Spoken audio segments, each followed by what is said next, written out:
Encore une fois, bienvenue au journal de la télévision rwandaise. Le Rwanda et la Centrafrique vont mettre en place une commission mixte afin de promouvoir les échanges et le partenariat dans le domaine de l'agriculture et l'élevage. Indication faite ce lundi lorsque le ministre centrafricain de l'Agriculture et du Développement rural, Eric Rokose-Kamo, a débuté la visite de 3 jours au Rwanda. Le point avec Assine Youssouf.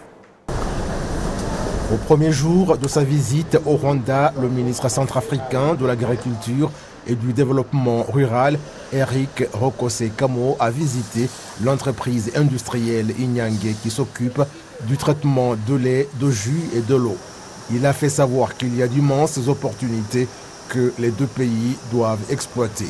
Ouais, aujourd'hui, nous avons découvert ici au Inyange que Inyange importe des mangues depuis l'Inde.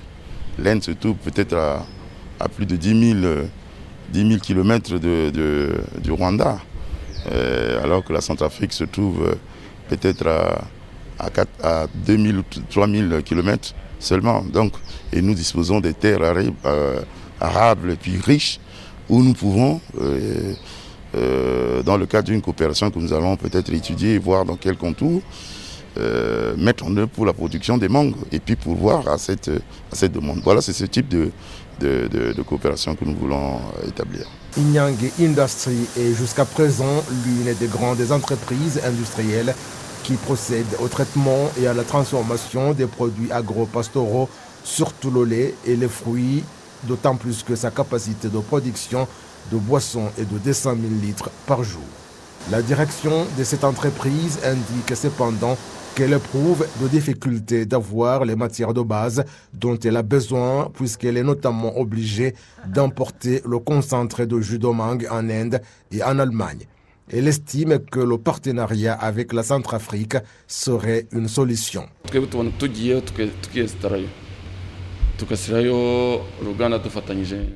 Notre point de vue est d'installer en collaboration avec le gouvernement centrafricain une usine de production du concentré de mangue en Centrafrique et l'amener ici. La première chose est de travailler avec des agriculteurs et produire le concentré de jus et l'apporter ici. C'est évident que le prix diminuera plus que l'acheter dans une autre usine en Inde et le transporter jusqu'ici. Nous voyons chaque jour qu'il y a des opportunités dans les pays africains. Le ministère de l'Agriculture et des Ressources animales indique que le Rwanda et la Centrafrique affichent une bonne volonté de collaborer dans ce domaine à travers la coopération durable. Divers accords ont été signés et on en trouve dans l'agriculture, dans le partenariat à long terme, la mise en place des organes, mais surtout le partenariat dans le commerce des produits agricoles. Ils ont d'immenses opportunités et elles seront les nôtres parce que nous collaborons étroitement. Ils possèdent des vastes terres agricoles fertiles et ils souhaitent que nous puissions collaborer et mettre en place une bonne méthode agricole pour l'industrie et pour que les deux pays fassent du commerce dans ce domaine. Il est venu ici pour se rendre compte de la situation de notre pays et c'est pourquoi nous l'avons amené ici à Inyange Industry car c'est l'une des entreprises industrielles qui vont beaucoup aider au traitement des produits existants et nous aider à travailler avec eux. L'étape suivante va consister à mettre en place une commission technique pour la mise en exécution.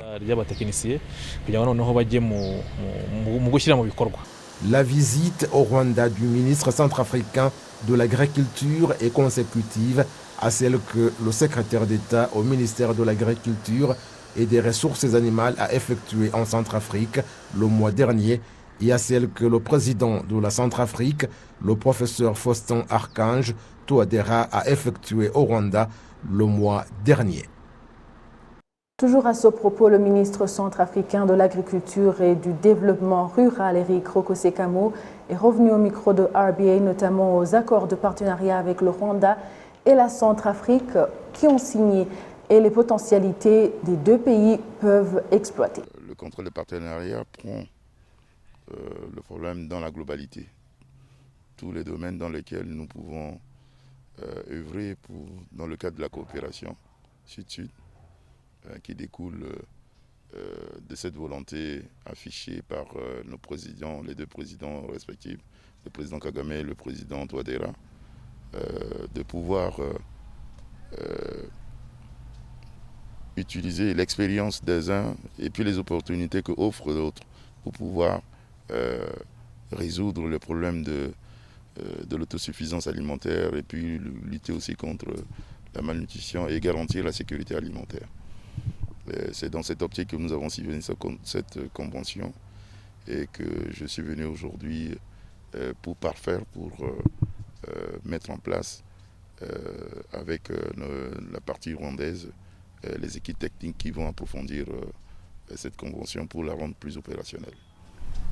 Pourriez-vous nous parler des potentialités que le Rwanda et la Centrafrique peuvent exploiter au profit des peuples des deux pays? C'est énorme. Dans le domaine agricole qui me concerne, ce qui est le sujet qui nous préoccupe aujourd'hui, nous avons beaucoup de choses à faire parce que nous avons l'avantage d'avoir des terres arables en quantité suffisante. Au passage, nous avons la superficie totale de la République centrafricaine représente 623 000 km² et nous sommes, aux dernières estimations, derniers recensement, nous sommes 5 millions d'habitants, voyez-vous, donc il y a la place. Il y a la place, donc nous avons des potentialités agricoles que nous pouvons développer, soit dans la culture vivrière ou dans les cultures de rente, telles que le coton, le cacao, le café, le tabac et autres produits.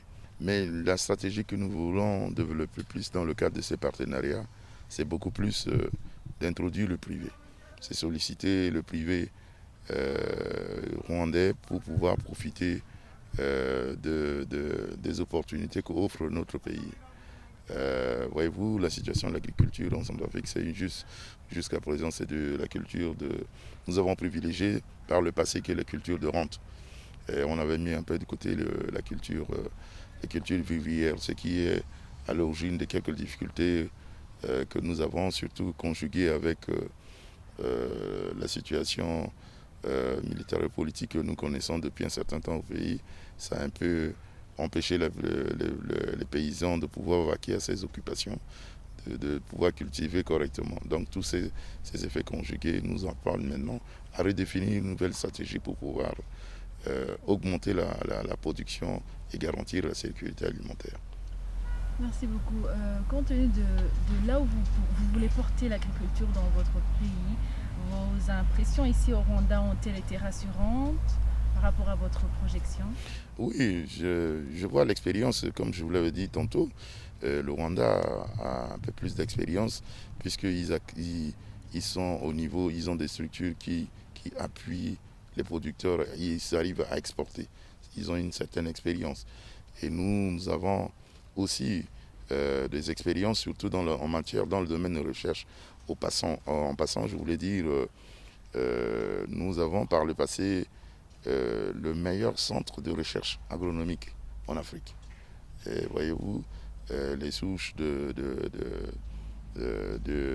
pépinières de café, cacao, que certains pays frères ont eu à développer davantage, en l'occurrence la Côte d'Ivoire, on trouve leur source dans notre centre de recherche agronomique qui est créé depuis 1939. Et voyez-vous, on n'a pas pu mettre à profit cette expérience, ces acquis pour pouvoir développer davantage notre agriculture. Donc aujourd'hui, notre démarche est de vouloir beaucoup plus changer la vision de l'agriculture. Et changer la vision de l'agriculture en Centrafrique en y introduisant beaucoup plus le privé. On doit s'appuyer sur le privé pour pouvoir passer de cette agriculture de subsistance à une agro-industrie. Voilà un peu la volonté. Et je suis venu ici au Rwanda pour échanger avec mes frères pour pouvoir trouver des voies et moyens à travers les structures privées qui ont une certaine expérience dans ce domaine. Certaines personnes indiquent que les efforts déployés dans les soins du VIH-Sida, la tuberculose et la malaria les aident dans la prévention contre ces maladies et surtout que ceux qui en souffrent bénéficient d'une excellente prise en charge. Le récit suivant nous en dit plus.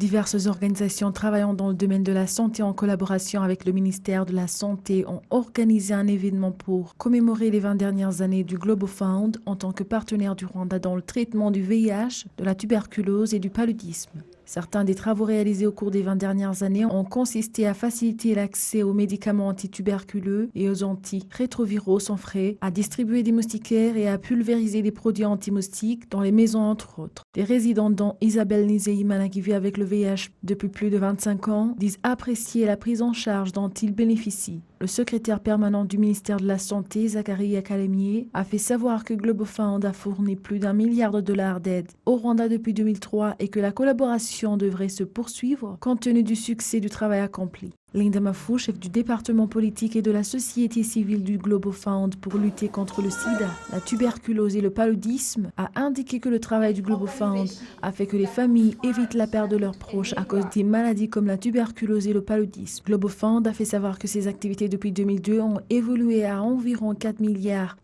par an, contribuant à protéger la vie de 44 millions de personnes dans le monde. Dans plus de 100 pays où Global Fund opère depuis 2002, le nombre de décès dus au VIH-Sida a baissé de 61%, le nombre de décès dus à la tuberculose a diminué de 25% et celui dû au paludisme a diminué de 46%. Lancement ce lundi dans les différents secteurs de la ville de Kigali d'une mobilisation citoyenne particulière d'1 mois pour prévenir et riposter à la pandémie de Covid-19. Le secteur qui sera le plus performant gagnera un véhicule qui sera offert par la police nationale en collaboration avec la ville de Kigali. Kassimuso. Cette campagne est destinée à combattre et prévenir la pandémie de Covid-19 et a été lancée dans tous les secteurs de la ville de Kigali. Le secteur de Niboye est l'un des secteurs qui utilise un drone pour diffuser des messages publics dans des zones peuplées telles que les marchés et dans les écoles, et des messages similaires sont diffusés dans d'autres secteurs. Certains habitants de divers secteurs de Kigali disent que cette campagne est une solution car après avoir été vaccinés, les gens sont devenus moins vigilants.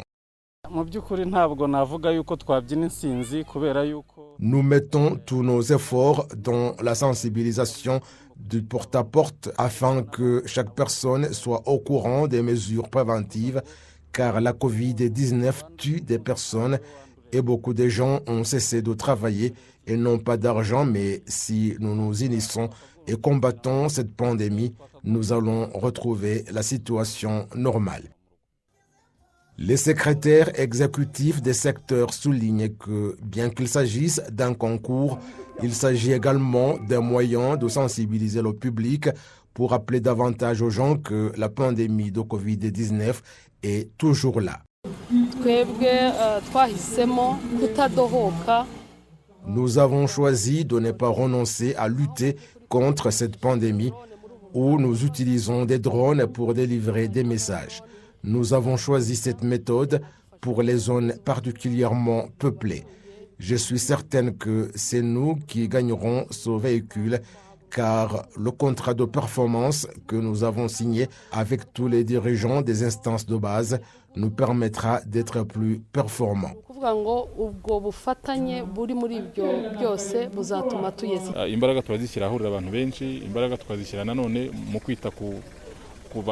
Nous allons déployer des efforts dans les zones peuplées et nous occuper des quelques cas positifs que nous avons encore, y compris ceux des soins à domicile, en collaboration avec les organes sanitaires et également dans les marchés et les églises qui sont maintenant ouvertes. Ces dirigeants ont signé un contrat de performance avec les responsables des instances de base afin que ceux qui ne font pas preuve d'engagement dans la lutte contre la pandémie de Covid-19 soient tenus responsables.